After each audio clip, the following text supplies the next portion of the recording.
After my divorce from my husband was finalized, I moved in with my daughter Natalie.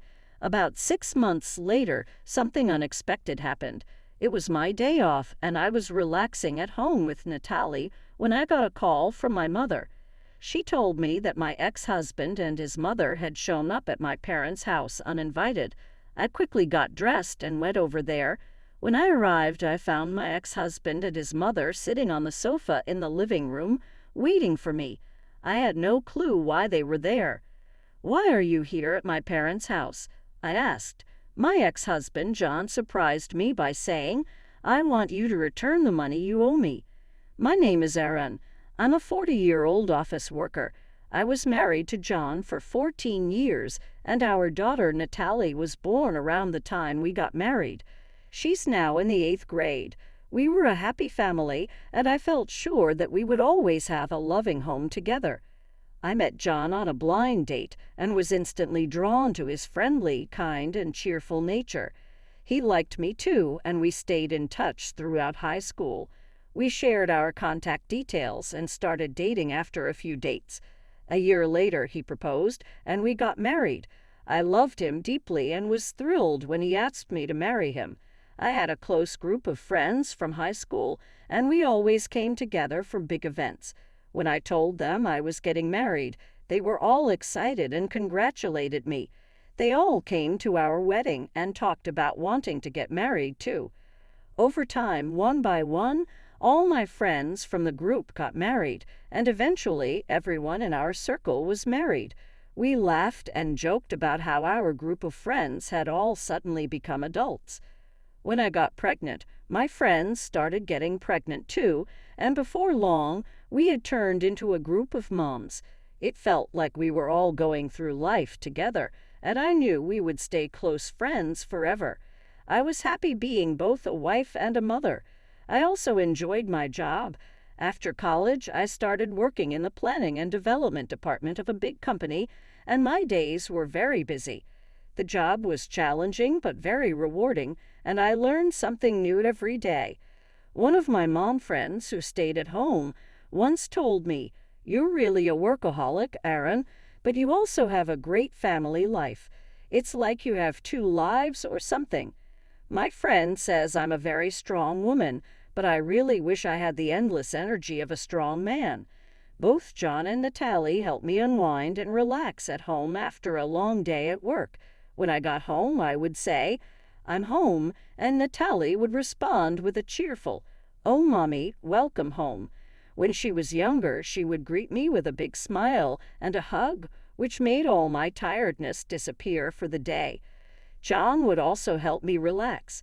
After Natalie was born, John quit his job and started working part-time so I could continue working at my company. He took a job at a cafe and took care of picking up and dropping off Natalie. When I came home, he always had dinner ready. After a long day at work, it's tough to cook, so coming home to a hot meal was a huge relief. John's cooking helped me feel relaxed and refreshed. I would take baths with Natalie, and we would chat about our day. My life was fulfilling both at work and at home. I could manage it all because John and Natalie were so supportive of my job. Their kindness made me even more dedicated and passionate about my work, and as I achieved good results, I got promoted. With the promotion, I started working more overtime and often came home quite late. By then, Natalie was older and understood the demands of my job, so she could handle some things on her own. John also began working more hours at the cafe. Lately, I've been enjoying exploring different coffee shops and buying their coffee beans. I picked up some today along with cakes from a new bakery. I suggested we have them with coffee. John has really gotten into coffee. He's been learning about roasting beans and trying different types at his cafe job. That's why he makes such great coffee at home. John and Natalie were both very understanding about my dedication to work, but I didn't notice that our family was slowly starting to drift apart. I first realized something was wrong when Natalie came to me with a concern. "What's up? You wanted to talk about something?" I asked her. "Well, the other day when I went to see a movie with friends from school, I saw Dad with another woman," she said. I was shocked. Natalie continued, "They weren't holding hands or anything, but they seemed a bit close. Lately, I've noticed Dad talking a lot on the phone before you get home. Sometimes he's so focused on his phone that he doesn't really listen to me. He looks happy while on his phone. At first, I thought he was texting or talking to you, but after seeing him with that woman, I'm starting to wonder if he was talking to her instead." Natalie looked really sad as she spoke. She was already in middle school and sensitive to these kinds of issues, so I knew she wouldn't be able to handle this alone. I was also shocked. The thought that John, who I believed always put Natalie first, might be having an affair was heartbreaking. "I'm so sorry, sweetie. I didn't realize we were making you feel this way. I've been too focused on work, haven't I?" Natalie reassured me. "No, it's okay that you work hard, Mom. Don't feel bad about that." I was grateful for her understanding words. "Thank you, Natalie. I'll talk to your dad about this.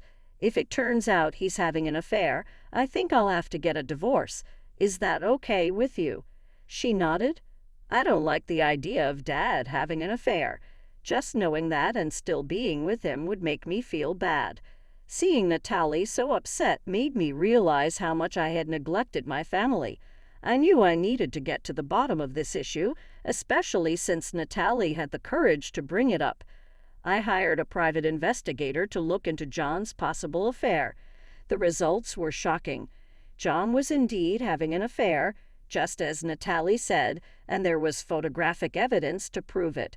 What stunned me the most was who his affair partner was: Stacy, one of my high school classmates and a member of our mom's group. I was more surprised by this betrayal from a friend I trusted than by John's affair itself. Stacy, a stay-at-home mom and the last to marry in our group, had a young child of her own, yet she was involved with John and neglecting her own child. When I saw the evidence, I was overwhelmed and couldn't move for a while.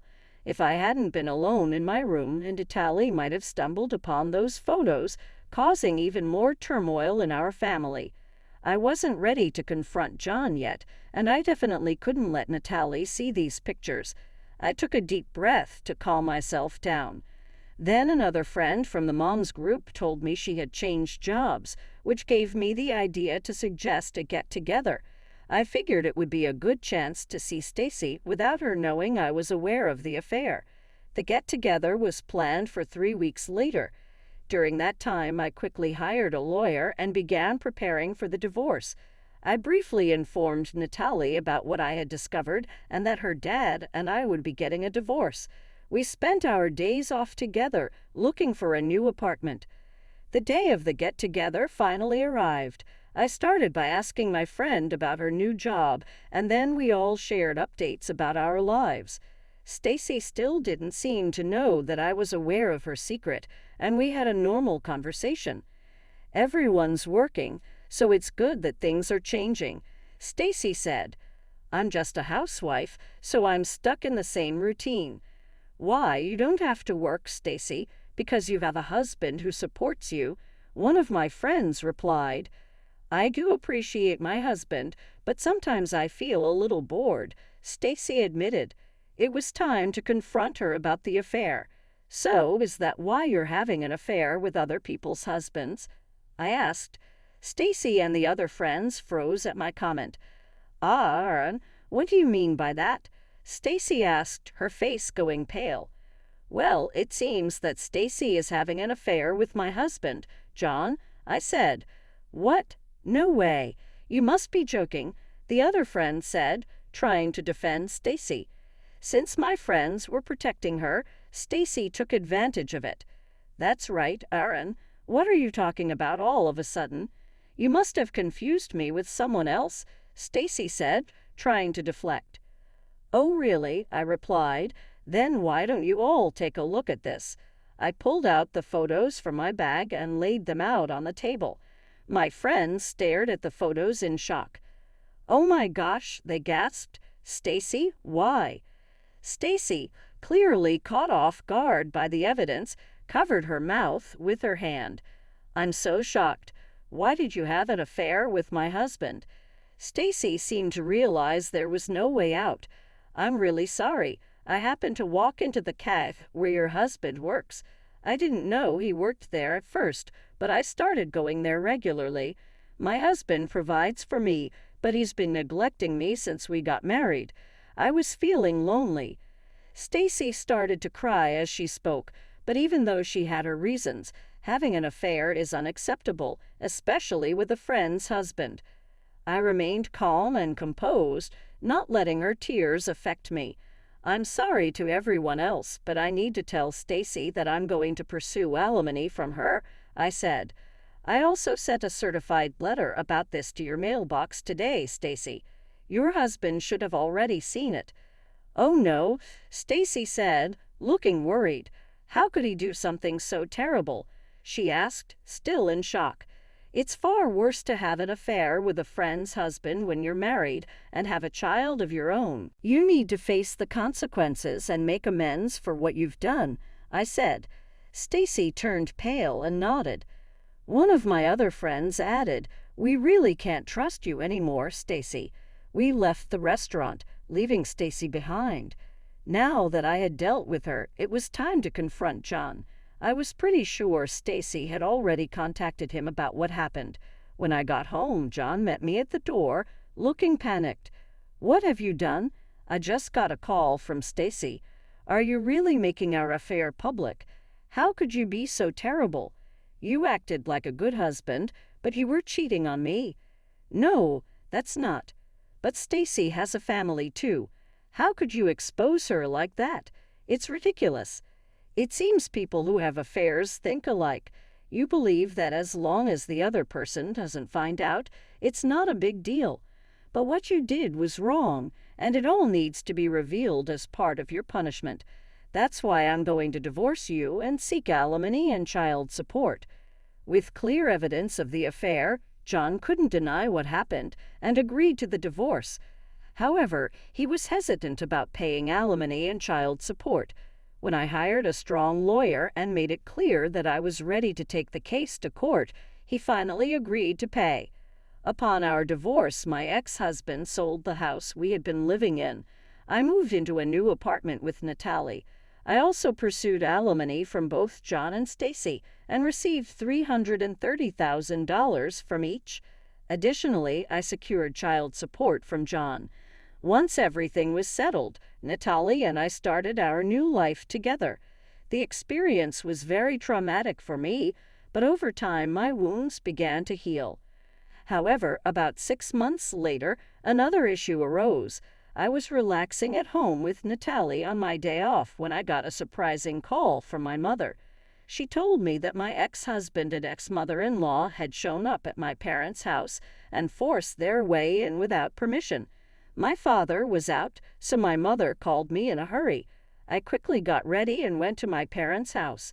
When I arrived, my ex-husband and ex-mother-in-law were sitting on the living room sofa waiting for me. I had no idea why they were there. "What are you both doing here at my parents' house all of a sudden?" I asked. My ex-husband then shocked me with his next words.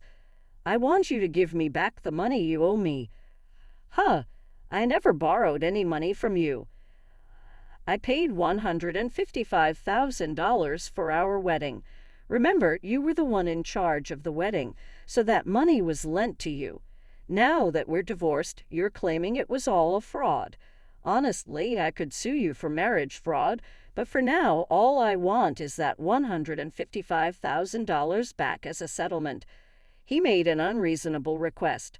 My ex-mother-in-law also insisted that I pay him as soon as possible. After the divorce, I knew that John had taken a full-time job at the cafe where he used to work, but the pay there wasn't much. It seemed he was struggling financially, which might explain his unreasonable demands. Well, let me remind you that we both were equally involved in the wedding, and I paid more of our living expenses than you did. So $155,000 is just a small part of what I contributed. Don't bother me with such unreasonable demands. I tried to get them to leave, but they didn't budge. Just then my father came home. He had apparently received a call from my mother and rushed back. "What are you guys doing here?" my father demanded. My ex-husband explained the same thing to my father, clearly afraid of him. My father listened quietly but was clearly furious and shocked by John's unreasonable demands. "It's your fault for having an affair in the first place. If you're going to make such outrageous demands, get out of here," my father said. He tried to kick them out, but my ex-husband fell to his knees and begged, "Please, Aaron, lend me money. Not only are you demanding alimony, but Stacy's husband is also after me, and I can't afford it. Even $10,000 would help." It was shocking to see him begging for money in such a situation. I told him coldly, "No, I can't do that. Go home." But my ex-mother-in-law insisted, "You're also responsible for what happened. You should lend him the money." The situation was escalating, so my father said, "Fine, I'll get the money. Just wait here," and went to another room. "Hey, Dad, what are you doing?" I hurried after him. My father grinned. "Well, I have plenty of money. Since we have it, why not give it to them?" he said, opening the closet and pulling out some cash. This should be interesting, I thought. My father put the bills in an envelope and handed it to John. Satisfied with the fake money, my ex-husband and ex-mother-in-law left with pleased expressions. As soon as they were gone, I locked the door and called the police.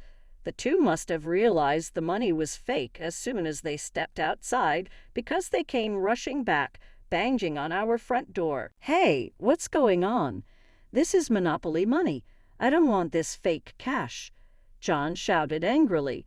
I laughed and responded through the door, "Since we have so much money, I thought I'd share it with you." John exclaimed, "You've got to be kidding," and started banging even harder on the door, kicking it with his feet. They didn't realize their actions were only making things worse for them. As John and his mother were kicking the door, the police arrived and caught them in the act. Neighbors gathered around and many witnessed John and his mother getting arrested. In the end, John didn't get any money but was fined for the arrest and had to pay for the damage to our front door. Additionally, one of the people who saw the arrest was a regular at the cafe where John worked, and news spread quickly. As a result, John was fired from his job. Now, John is struggling to find work and has moved back in with his parents. His in-laws are covering his alimony and child support payments for him. I've also filed a restraining order against my former in-laws. If anything happens, my family can call the police and they will respond immediately. Now I'm happier than ever with Natalie. I'm committed to working hard and enjoying watching my daughter grow up. Thank you for watching.